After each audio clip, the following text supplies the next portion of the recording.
we are in the tour of verbs. If you have not watched the introduction and part 1, please click the thumbnails here, watch them and come back. It would be easy for us to maintain the continuity and understand the further episodes well if you watch the series. Well, let's get into our today's video. As I was explaining the structure of the verbs tour, we are here today in the main verbs part. In the last video, I had explained all the verbs under the functions category, that is the classification by functions. In this video, I am just going to specifically focus on the main verbs.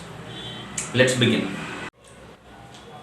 In this video, as I told, we are going to focus on main verb or principal verb, or we also call this as lexical verbs. As the name itself indicates, these are the main verbs. Whenever we hear the word verbs, any layman just understands that as the action. So main verbs are the only verbs that directly related to the actions. They are the words which indicate the actions. They can be any action, either physical or mental. These are the action words and these are the main verbs. As we were mentioning earlier as well, it can be walk, it can be jump, it can be sit, it can be stand, sleep, rest, anything. Or it can be anything that is mental, something maybe think, some contemplate or anything like that. So all these come under the main verbs category. As main verbs are associated with time, they are classified or they are categorized into different forms which are associated with time again. The first form of the verb is called as V1 form. V indicates verb 1 form. It is also called as the base form or the present form. Okay. So this is the root form of all the verbs. V1 is the root form of all the verbs. So all the words that we listed so far, it can be jump, sit, hop, stand, sleep, rest, think, anything. These are in the root form. So this is the basis of verbs and that's why we call it as V1 form. Any action that is performed in the present tense is indicated by these forms. Jump.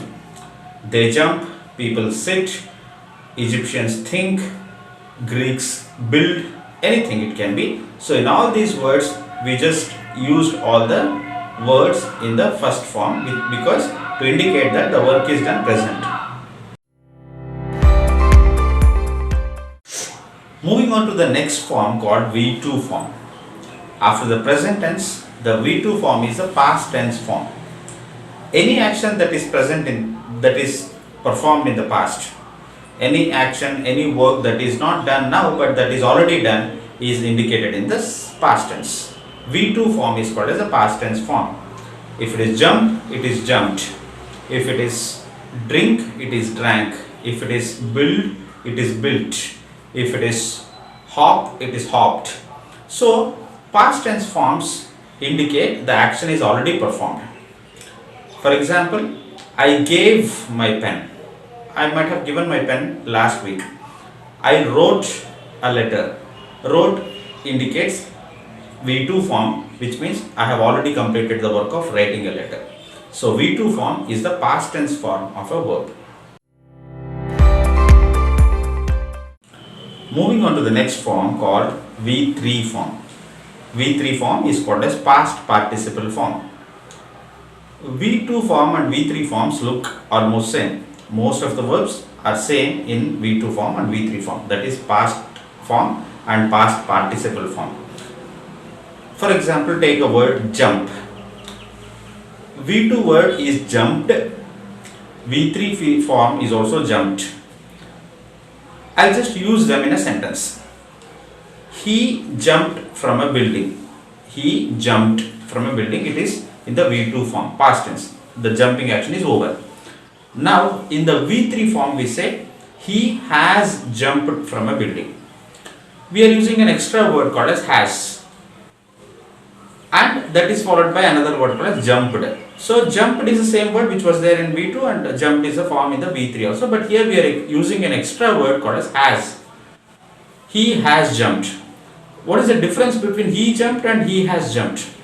He jumped simply indicates an action is complete. We don't have anything more to say about it.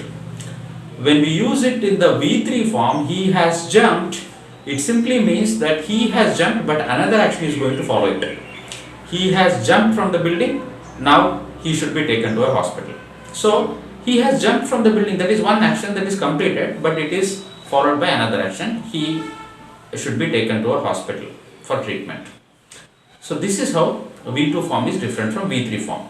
If I have to give another example, I would just say, they had arrived at the railway station. Arrive is the V1 form, base form. Arrived is the V2 form, past tense form. Arrived is same in the V3 form also. So they arrived at the railway station. They had arrived at the railway station before we went there to pick them up. So they had arrived at the railway station, that is one action. We went there to pick them up is another action. So first action happened, they had arrived at the railway station, then we went to pick them up. Then we going there is the next action that is followed. So one action is always followed by another action, then we use the past participle form.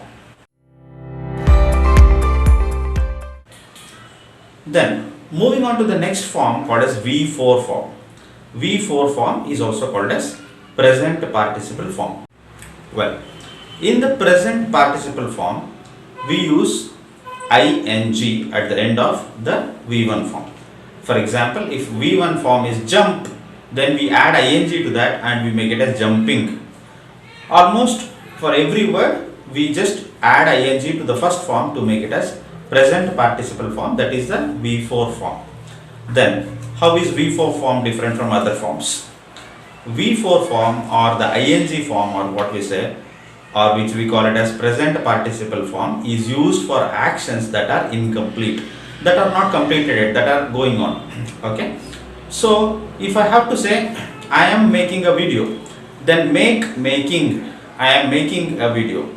You are listening to an English grammar class. So listening.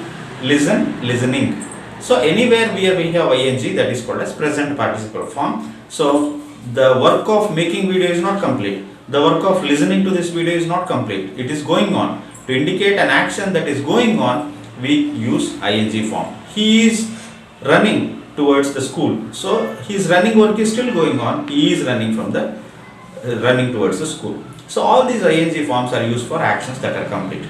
Now to quickly summarize, V1 form is used for present tense, any action that takes place at the present. For example, they cook the food. V2 form is used for the actions that are complete in the past and there is nothing more to tell about it. He jumped from a building. Then V3 form is used when we are explaining about some action which is completed and another action follows it. They had arrived at the railway station, we will go to pick them up. So last form is V4 form, which is an incomplete work. That is, they are listening to music. So the work of listening to music is still going on. This is how V1, V2, V3, V4 forms are divided for main verbs. These are different forms of main verbs. While giving some examples, I use some other words, especially in the past participle form and present participle form. During past participle form, I used examples like he has jumped from a building. They had arrived from the railway station. Has I used and had I used. Even while giving the examples of present participles, I use the words like he is running towards the school. He is running towards the school. I am making a video. Is, am. So what are these words called as and where to use them? That's what we are going to learn in our next video, and that's something called as primary auxiliary verbs. Hope you understood the concept of main verbs. We will move on to the primary auxiliary verbs in the next video. Thank you.